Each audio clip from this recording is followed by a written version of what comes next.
Here we have an iPhone XR, just to give you a quick look at the inside of the phone basically.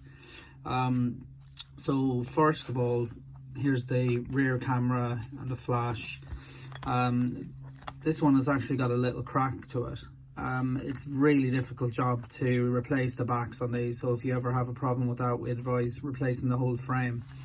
I've actually opened this already, and to open it you just heat it and you pop down the front and lift it open to the side like kind of like a wallet, and this is basically the inside of the XR.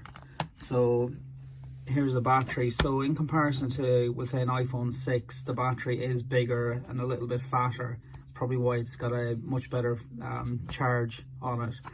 This part here is your vibration module.